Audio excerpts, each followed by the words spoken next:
Hello, everyone. Welcome to the Applying a Climate Framework to Capital Markets session. We're very glad to have you here with us today. If I could have the next slide, please. We would like to start by thanking our sponsors, JP Morgan, Credit Suisse, Ping An, Moody's ESG Solutions, Luxembourg Green Exchange, Citi, Refinitiv, BNP Paribas, IHS Markit, Allianz Bernstein, FSD Africa, Inter-American Development Bank, ICMA, Mizuho, IFC, and Ashurst. Could I have the next slide, please? Before we start, I would just like to give you a few important reminders. To the audience, please use the Q&A box to ask your questions. Thoughts, comments, and any other queries about the conference can be addressed via the chat box, where we have our team ready to assist you. Live interpretation is available in Portuguese, Spanish, Mandarin, and French. The headphone icon on your screen will lead you to the options. All sessions are being recorded and will be available to you on this app until November. Make use of the very exciting tools that Swapcard offers. Network with thousands of attendees and visit our virtual booths, where you will find information about our latest reports and learn more about our incredible sponsors. Members of the media, for any interviews requests, please visit the Climate Bonds virtual booth. Our comms team is ready to assist you. And now Calvin, our host today, will present you our amazing speakers. Over to you, Calvin. Thank you very much, Luisa. Good morning, good evening, and good afternoon to everybody who's taking part in this event. My name is Calvin Kwek, and I'm an environmental specialist at the Asian Infrastructure Investment Bank, and I will be hosting this workshop. First off, if I may, on behalf of AIIB and the program partners Amundi, Fitch, and Carbon Trust, we're delighted and honored to present the opening workshop at CBI's annual conference this year. Ladies and gentlemen, the recent Interplanetary Panel on Climate Change report starkly outlines the challenges we face regarding the physical effects of climate change.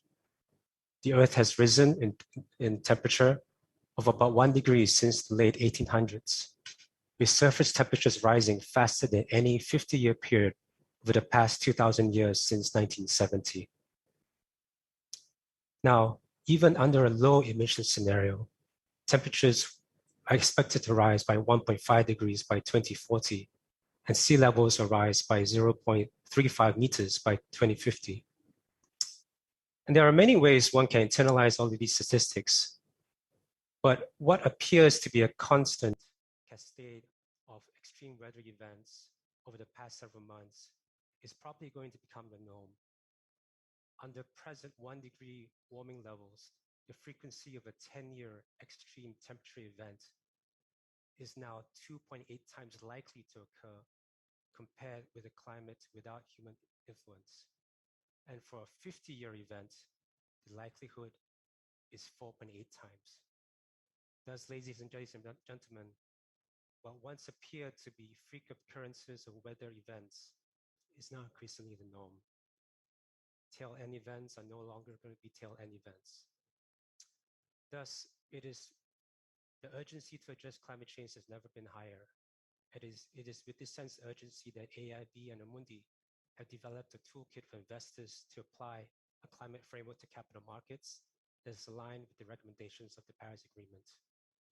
In this presentation, we, AIIB, Amundi, along with our program partners, will present to you a recap of the AIIB Amundi framework, which was launched last year, how this framework is applied to a basket of securities, and more importantly, and this is the main focus of today's presentation, how the framework that we developed held up under the scrutiny and testing of our program partners.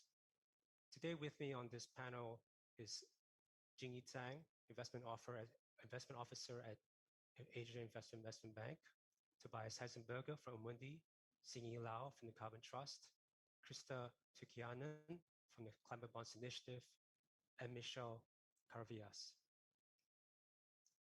As I've outlined previously, this will be the order of our presentation today. And we'll start first with a very high-level overview again of the AIIB Amundi Climate Investment Framework, which we launched last year, incidentally, at the CBI conference.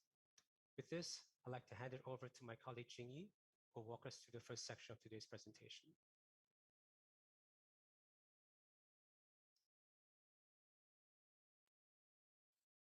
Hi, Kevin. Many thanks for your introduction. Hello, everyone. A warm welcome to everyone dialing in and from the world. I'm very excited to introduce you the AIIB Amundi Climate Change Investment Framework. We would like to thank CBI for not only endorsing this framework, but also allowing us to have this framework presented within CBI's annual meeting with our market development partners, Fitch, Carbon Trust, and CBI. Calvin, can you help turn to the next slide? So our framework, thank you, is defining a holistic climate investing approach based on the three main objectives of Paris Agreement, which are climate change mitigation, climate change adaptation, and financial flow alignment. I will dive into the next slide about these Paris Agreement objectives. AIIB as a MDB, we are very aware of the risks and opportunities presented by climate change, and we want to convince other like-minded investors to do the same by three distinct actions as shown in this slide. First one, we created an investment framework for investors to have a methodology or handbook for investment decisions. Second, we provide investors with a live case study on the application of this framework. This refers to the AIIB's Asia Climate Bond portfolio. This idea came when AIIB team met with the world's largest institutional investors. And in 2019, right before the COVID hit us, when we shared our idea of providing the framework, they told us, the framework is great, but having a case study is even better. And they added, so can AIIB go first in investing using this framework? So that's exactly what we did. We has committed $500 million into a portfolio that will purchase emerging market Asia bonds. And we plan to share the results with interested institutional investors to help them get going. Last but not least, we have also designed a market education program with our partners to mobilize investors under this framework, to train and educate issuers, and to engage data providers and policy makers in order to build a better ecosystem. Next slide. Hi, Kevin, can you turn to the next slide? So what do we mean by the holistic integration of climate change? Thank you.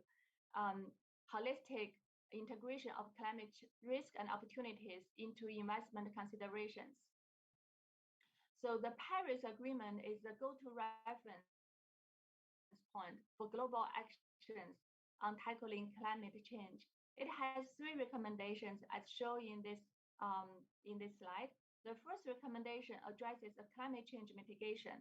It seeks to minimize the transition risk by limiting the global temperature increase to well below 2 degrees Celsius above pre-industrial levels.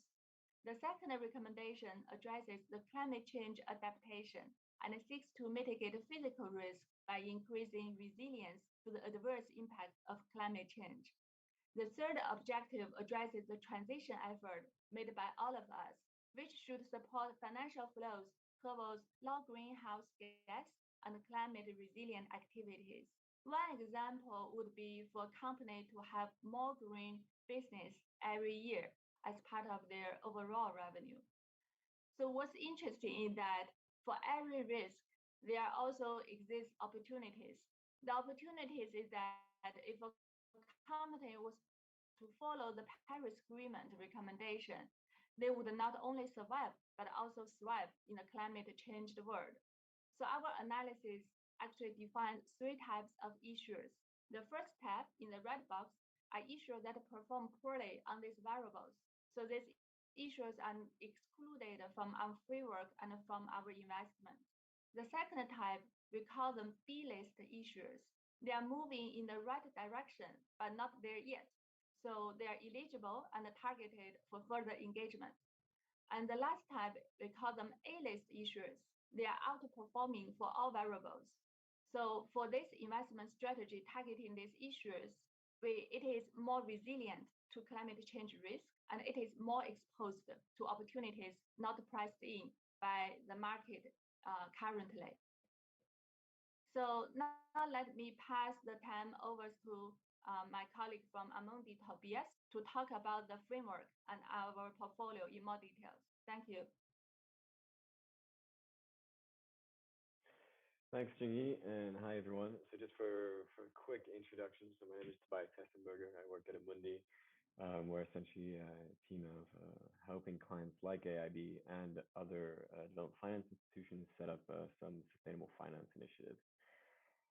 So what I'm going to run through now in the next few slides will be specific steps that we've taken after developing the framework with AIB. So they were alluded to in Jingyi's speech, one of them being actually applying the framework to a concrete investment portfolio. And I'll delve into a few challenges and outcomes that are worth sharing with you all today.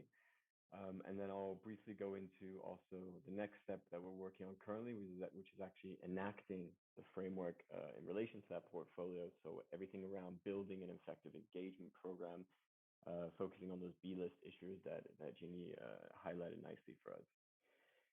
So as Jingyi explained, what we set out to do after having designed the framework was actually apply it to a concrete portfolio. And in doing so, along with the aim of building a portfolio with the common financial characteristics of emerging market debt, there were a couple of key objectives that we wanted to also uphold. So I think here we can jump to the next slide, Calvin, if it's possible. Thanks.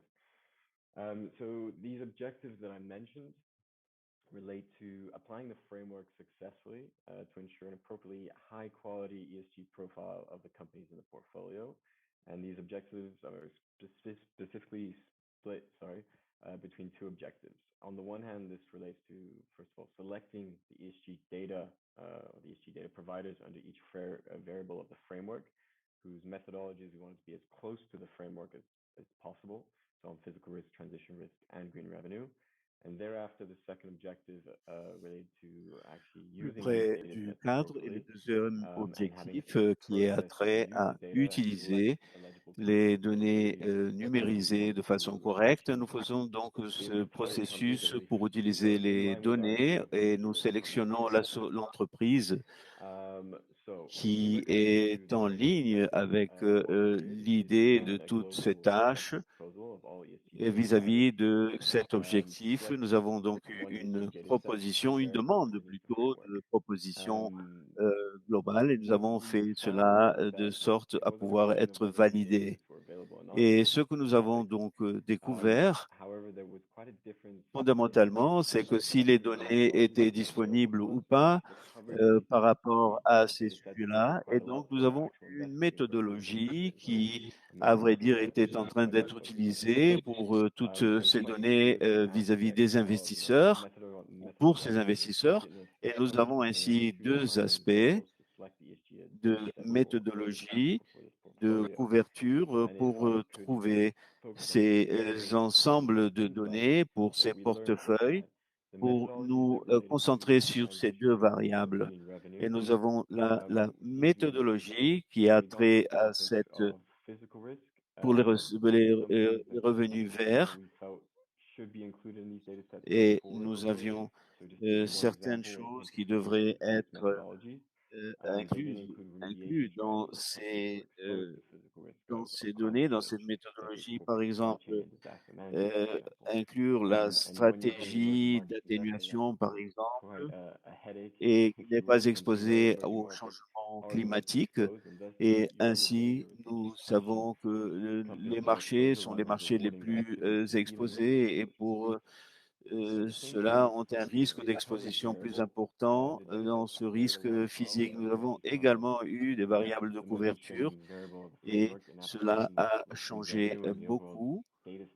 et la variable aussi est plus importante pour l'application dans l'ensemble des données pour les marchés émergents qui étaient couverts par la question de la dette et les entreprises qui sont dans le marché des capitaux avec leurs actions. Ainsi, nous avons dû trouver quelques ensembles de données pour avoir des formations disponibles. Nous avions également des bases de données pour pouvoir mettre en œuvre ce portefeuille. Et cela a vraiment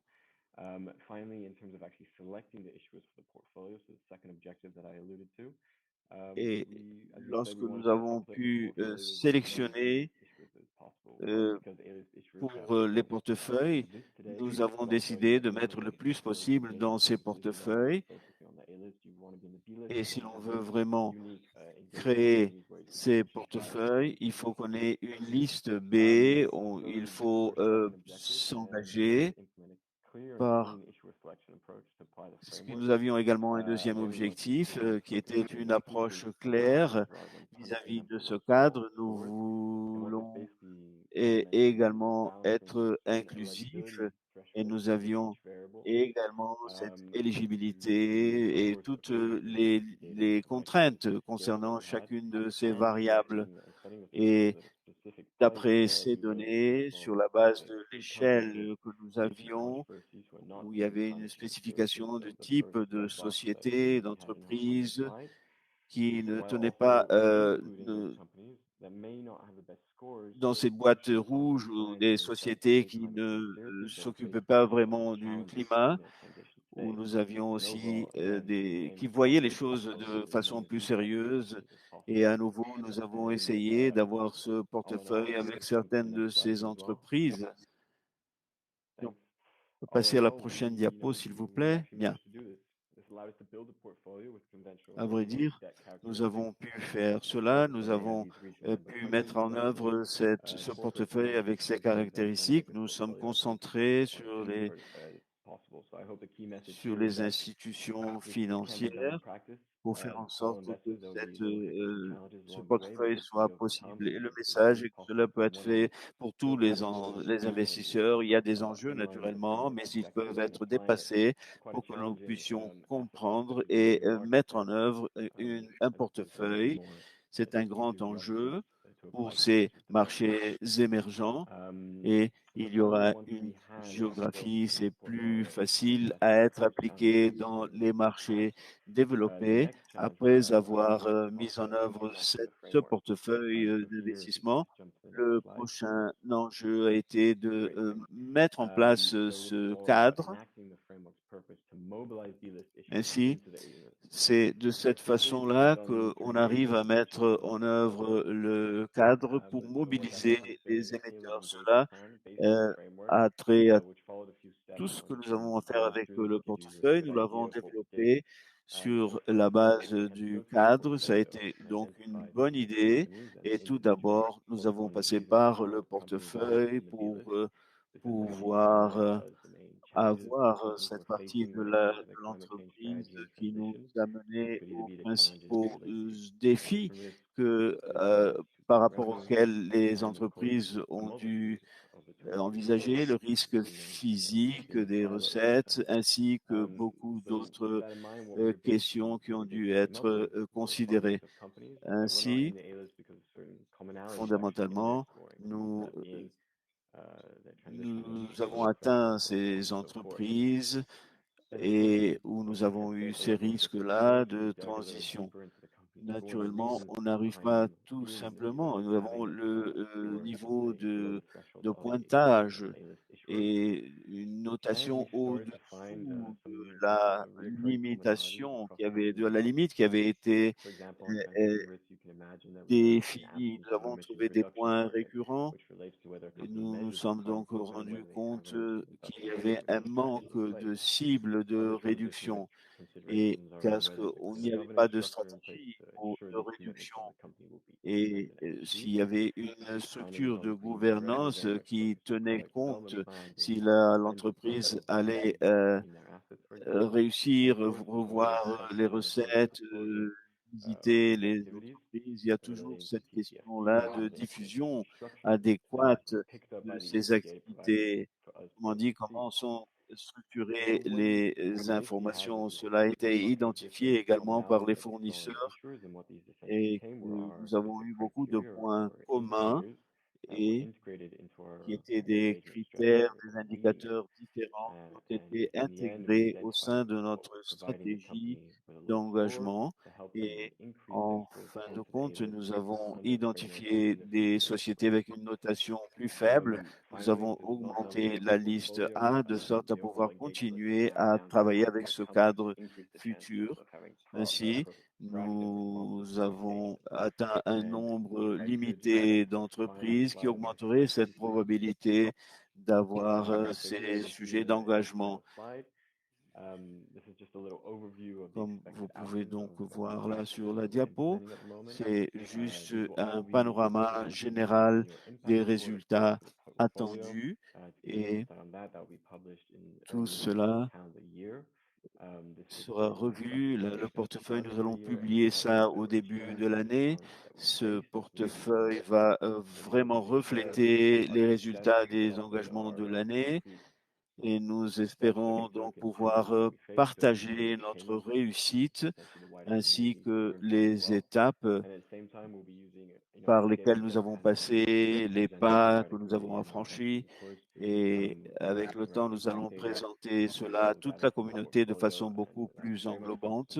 Nous allons avoir des données d'impact qui seront levées du portefeuille qui va se consacrer sur l'aspect vert.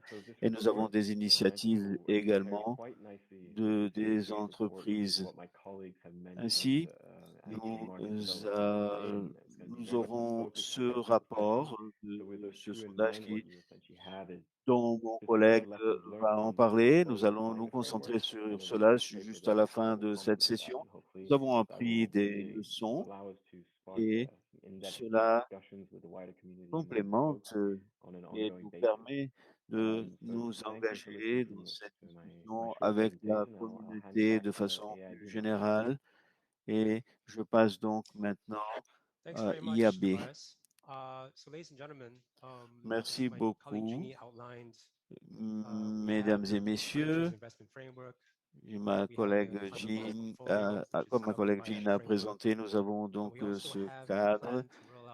Nous avons notre portefeuille d'investissement de sorte à faire un grand développement du marché dont nous avons aller sur le cadre climatique. Il faut vous dire que c'est le meilleur cadre de tous. En plus, nous voulons également analyser des aspects pratiques de l'industrie qui est un enjeu pour voir comment fonctionnent les autres secteurs. Ici, sur cette diapo, je vous montre une photo du cadre d'investissement de l'année dernière. Cette année, nous avons développé des enquêtes qui seront diffusées en 2022, publiées plutôt en 2022. Nous allons vous montrer plus particulièrement les résultats de 3 entreprises très importantes pour le secteur. Nous avons d'abord Fitch Solutions, ensuite Carbon Trust qui va examiner l'application du cadre climatique de façon plus particulière et ensuite nous allons voir si cela s'applique à toutes les situations et de pouvoir comparer et contraster ce cadre de sorte à pouvoir évaluer les entreprises. De cette façon, nous espérons que les recherches puissent aider à la mise en œuvre de meilleures pratiques. En ce qui concerne l'analyse de ce rapport d'enquête qui va être disponible l'année prochaine, les secteurs couverts par ce secteur sont essentiellement les investissements de IBDO, énergie, télécommunications, le transport, les services publics, les soins de la santé, l'automobile, les industries de base. Et nous demandons donc à nos partenaires de se concentrer sur l'IAB fondamentalement en Asie centrale. La prochaine personne qui va parler est de Fitch et va parler de ces secteurs. Je voudrais mettre l'accent sur le fait que nous n'allons pas révéler les résultats de cette enquête aujourd'hui. Elle sera publiée l'année prochaine. Ces prochaines présentations vont vous montrer comment ce cadre a été mis en œuvre et les enjeux et la facilité vis-à-vis des prochains marques. Je voudrais donner la bienvenue à Michel de Fitch qui va nous parler des résultats en ce qui concerne ces différents secteurs. Bien, merci beaucoup. Je vais vous présenter le travail que nous avons entamé avec Carbon Trust et Carbon Bond. Je suis chef de Fitch Solutions. Des commentaires rapides sur Fitch. Nous faisons partie du groupe Fitch et nous couvrons des enquêtes des pays et de secteurs de plus de 200 marchés avec 20 industries. Et aussi, je suis en contact avec des secteurs et des entreprises. C'est la partie la plus importante de notre travail. Nous voyons comment les choses fonctionnent dans plusieurs secteurs. Un autre commentaire que je voudrais faire concerne le fait que nos commentaires ne sont pas des réflexions totales de ce que veut nous dire Fitch. Nous avons ici un panorama. Nous développons, trackers avec l'objectif de mesurer l'alignement avec le cadre climatique, particulièrement par rapport à ce que nous a dit Mitch auparavant. C'est identifier des métriques claires au niveau des secteurs pour évaluer le progrès et vis-à-vis des objectifs pour voir s'ils sont en ligne avec le cadre de changement climatique pour voir que veut dire bien fonctionner. Et ensuite comprendre pour chacun des secteurs quelles sont les entreprises qui travaillent vers une transition de faible carbone.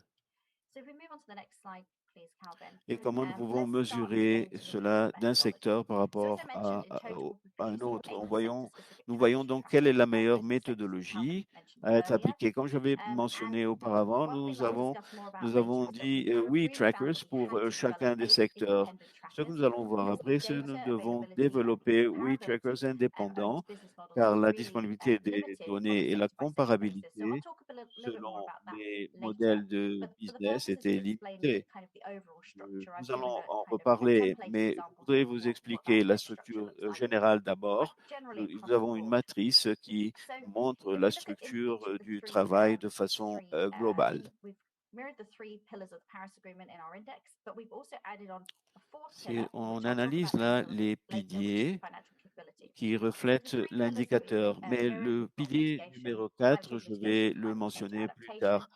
Nous avons donc l'atténuation du changement climatique, l'adaptation, les contributions vis-à-vis de la transition. Ainsi, je vais vous mentionner surtout sur le quatrième pilier pourquoi nous l'avons mis. En ce qui concerne l'atténuation du changement climatique, ce que nous devons mesurer, c'est de comprendre si l'entreprise réduit ses émissions, son empreinte de carbone pour voir si ils atténuent vraiment. Nous cherchons à voir quelles sont les politiques vis-à-vis de la politique, les cibles, les objectifs.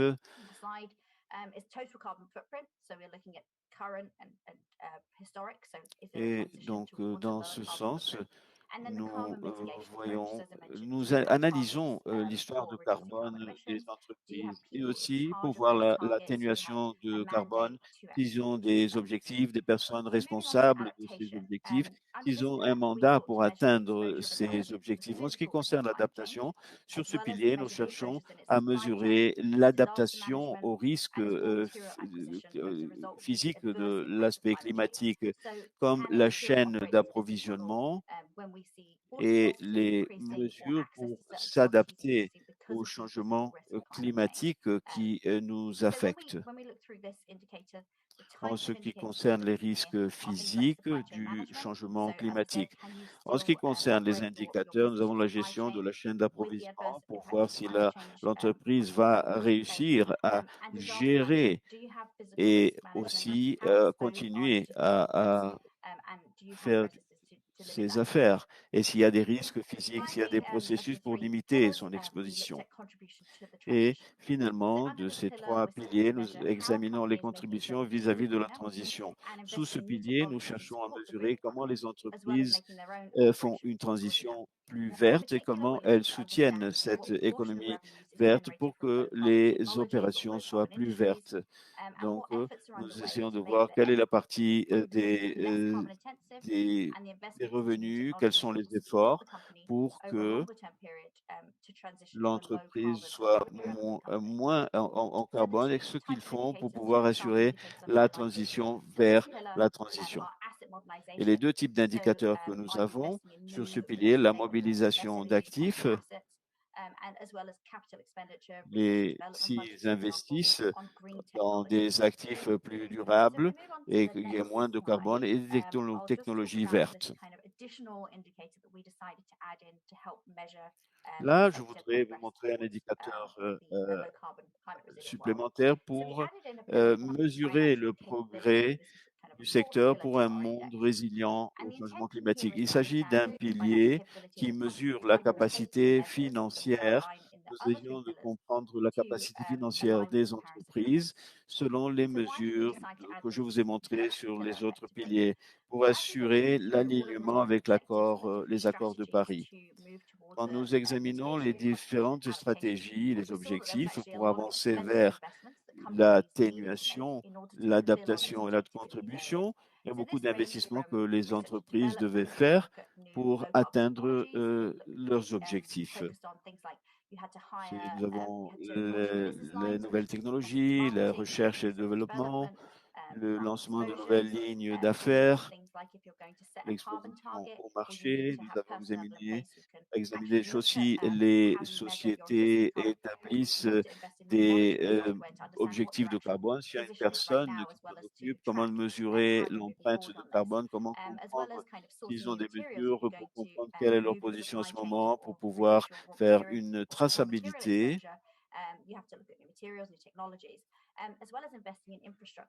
Ainsi, dans ce sens, il faut qu'on ait de la technologie et de l'infrastructure. Tout cela coûte très cher. Ainsi, il nous semble que les entreprises qui se trouvent dans une meilleure situation peuvent donc établir de meilleurs objectifs, doivent avoir la capacité d'investir. Ainsi, il nous semble que tout cela requiert beaucoup de travail, de voir si les objectifs peuvent être atteints par l'entreprise. Il ne s'agit pas tout simplement de dire quels sont les objectifs si la société ne peut pas les atteindre. Ce quatrième pilier est donc une façon de voir si en effet les entreprises ont la capacité d'atteindre ces objectifs-là. Il faut qu'il y ait une stabilité financière pour établir les objectifs et cela mène à atteindre beaucoup d'objectifs à long terme. Ce qui, en fin de compte, va créer une entreprise plus stable au changement climatique et plus capable de pouvoir maintenir ces recettes au fil du temps. Nous allons maintenant passer à la prochaine diapositive.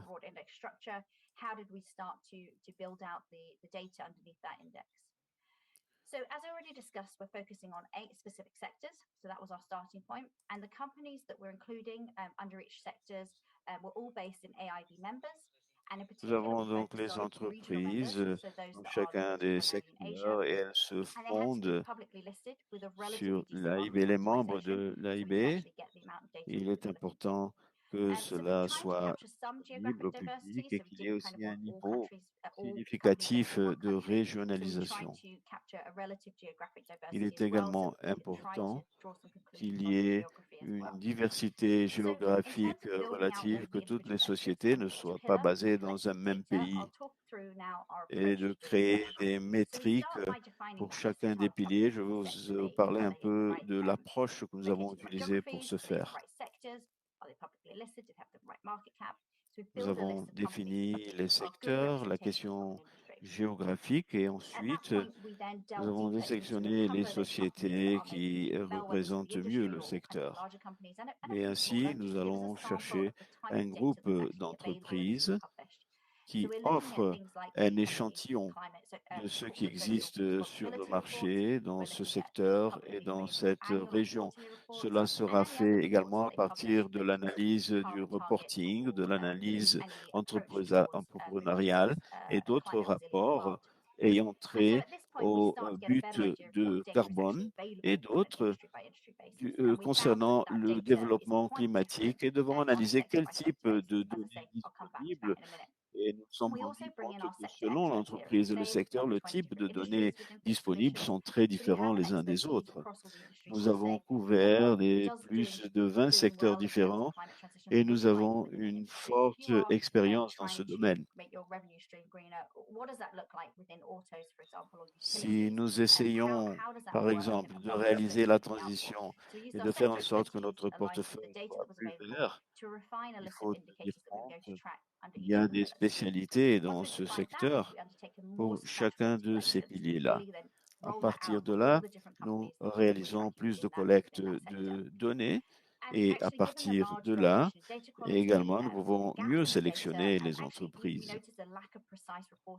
Il est donc important de tenir compte les lacunes de données et comment remplir ce fossé et combler ce fossé et comment normaliser cela. Nous avons fait un petit peu de normalisation de données. Nous avons défini les indicateurs de qualité. En tant qu'exemple, nous pouvons vous parler de la politique d'atténuation climatique. Une des questions, c'est de savoir si l'entreprise a quelqu'un qui est responsable de ce sujet et quel type de formation cette personne ou cette équipe a et l'expérience qu'a cette personne. Et nous essayons donc de quantifier sur la base de métriques particulières pour pouvoir comparer ces différentes entreprises. Cela nous permet de condenser un volume assez important de données, faire une analyse de toutes ces données et de normaliser à partir d'un classement numérique quantitatif pour que l'on puisse avoir une vision générale de ce secteur. Cela nous permet également d'arriver à des conclusions sur la qualité des données et également de comparer cela avec le cadre disponible pour les pays de l'IAB. Sur la base, nous avons défini un niveau sectoriel et nous pouvons dire qu'une fois que nous ayons réalisé cette métrique et entre le secteur et les entreprises, nous pouvons donc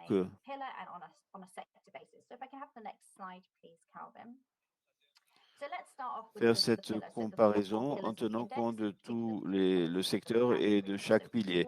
Ici, nous avons les 4 piliers et une des conclusions principales, et à vrai dire, je parle un peu à l'avance de ce rapport final, nous avons essayé de capter la difficulté de la collecte de données et nous commençons ici de la gauche vers la droite. Nous avons un niveau plus élevé de difficulté vers un niveau plus faible de difficulté. Et comme nous avons vu sur la diapo précédente, toutes les données se fondent sur des métriques assez standardisées selon le secteur ou l'entreprise ou l'activité. Donc, And actually, by far the area with finalement, the à la most fin, nous interface avons un mitigation, I think this echoes indicateur what Tobias was saying earlier. qui est Companies assez are generally reporting standardisé et target général emissions, et qui nous donne une footprints, vision carbon du reduction secteur ou de targets. They're making l'entreprise. very clear what policies they have and what internal structures they have to meet these aims. Les And we points found que that nous actually avons mitigation is pris en probably the considération pillar sont where les you could compare across sector d'atténuation, le niveau de best, dépendance although still there de are variations in that. l'entreprise. Et We ces found that piliers mitigation nous was permettent the pillar that was the most consistent across all the de sectors where that was réaliser des most data comparaisons available. de Moving on to façon contribution, consistante this was the pillar that we dans found tous that les the data secteurs avec there is lesquels quite nous substantial travaillons on a et qui ont des sector-by-sector basis. informations disponibles. And En this ce qui really was dependent concerne on ce the pilier, c'est correlation le of your pilier daily où revenue nous stream avons des with données carbon emissions of, comparables pour fossil fuels or avec something les like that. différents secteurs. And C'est I'll talk a une little source bit de more about that recettes when we move on to the et sector variations. l'utilisation de But it's just worth carburants mentioning that, the fossiles. contribution was Naturellement, il y a des largely varied. variations Some selon les sectors, secteurs, utilities, auto, mais etc., where there's a very clear pour certains correlation secteurs, with celui des carbon services emissions. publics et du transport, il y a une corrélation très claire entre l'émission et l'utilisation de carburants fossiles, mais cela pourrait être moins, comme par exemple dans les soins de santé, on aurait pu faire des enquêtes un peu plus poussées.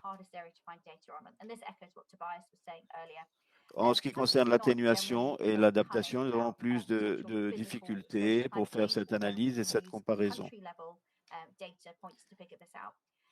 Pour que l'on puisse utiliser des données nationales pour savoir ce que chaque société peut faire. Ces données sont disponibles. Ces données sont disponibles à un niveau national, mais ça dépend de la situation, ça dépend du pays ou de la région.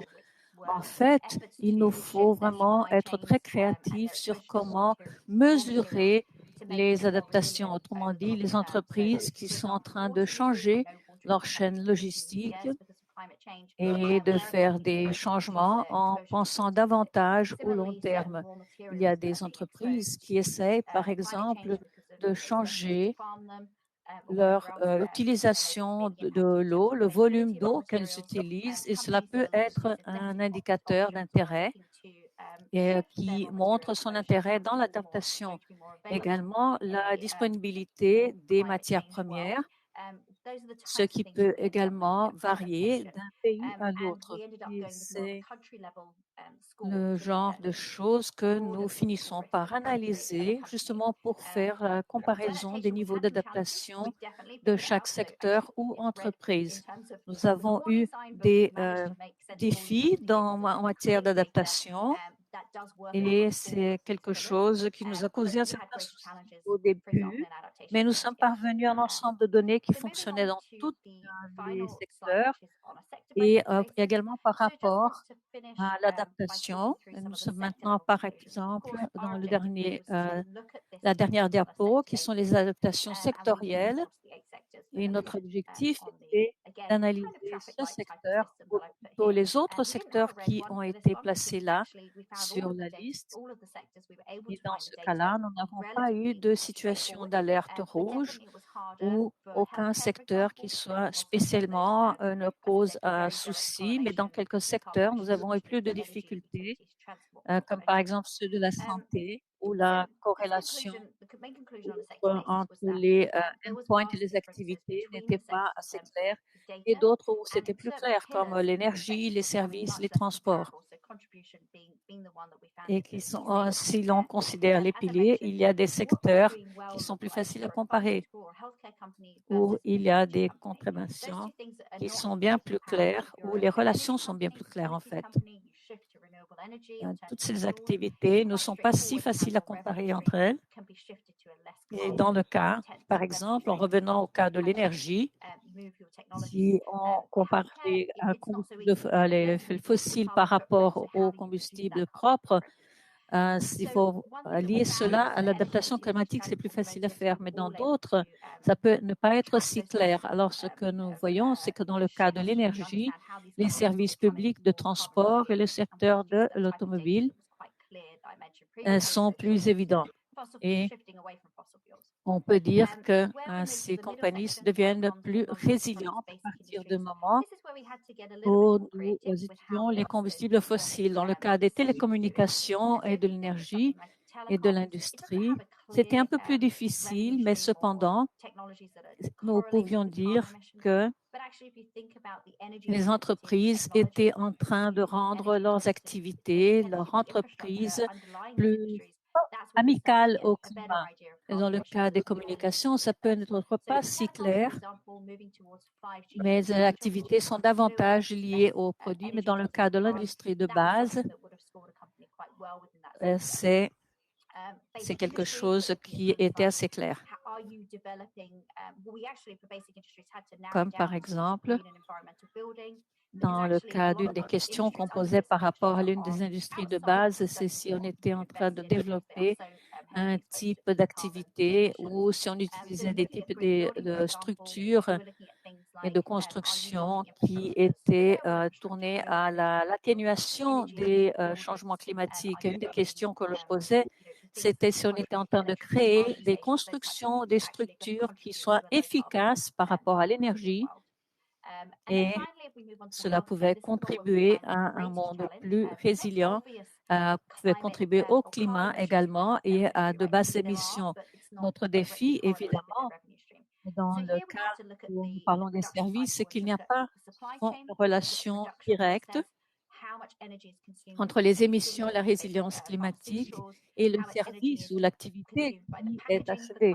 Alors, il nous faut reviser la chaîne logistique et tous les services antérieurs, comment dans leur cas, ils contribuaient aux émissions et ensuite à l'adaptation climatique. C'est le genre de variation que nous voyons donc dans nos études. La conclusion, donc, c'est que nous avons dû créer des moyens de retracer cela d'une façon indépendante et nous essayons de trouver justement une correspondance entre ces effets et une des grandes industries et chercher des points en commun, évidemment, pour ce que nous produisons maintenant, parce que nous créons des indications et des données pour 8 différents secteurs. Nous allons encore en produire pour tous les autres secteurs, dans tous les piliers, pour que nous puissions publier notre rapport final l'année prochaine. Merci beaucoup pour votre attention. Et je passe la parole maintenant au prochain orateur pour la prochaine séance. Merci beaucoup, Michel. Maintenant, je voudrais passer la parole à un simulant de Carbon Trust qui va nous parler un peu sur l'application de cela du point de vue des entreprises. Et je veux vous rappeler tous que nous aurons des questions à la fin de ces présentations. Je passe la parole maintenant au prochain orateur. Merci beaucoup à CBI pour avoir organisé cette émission et d'avoir invité le Carbon Trust pour pouvoir présenter le Carbon Trust, pour pouvoir présenter son projet. Je voudrais vous parler un peu plus de moi. Je travaille au Carbon Trust. Je suis directrice de financement et nous avons plus de 300 membres qui représentent plus de 30 pays et nous sommes présents sur 5 continents. Et comme entreprise, nous travaillons avec des gouvernements et des entreprises pour qu'ils puissent atteindre les objectifs de l'accord de Paris. And finally, we support development of low carbon technologies and solutions, helping to build the foundations for the energy system of the future. In this next slide, please. We see that the climate emergency is affecting businesses worldwide, and we are facing many uncertainties and challenges in this shift to a sustainable low carbon future. The recent IPCC report itself has been branded Code Red for Humanity, and it warns of reaching 1.5 degrees Celsius by 2040 in all scenarios. This can occur earlier if the emissions are not slashed in the next few years. The findings add to the growing pressure that already exists for Asian companies to act on climate change. For example, Singapore as a country is considering setting green standards for power generation companies as part of our efforts to reduce the carbon footprint. In Malaysia, Maybank announced it will no longer finance new coal activities as part of its 5-year strategy.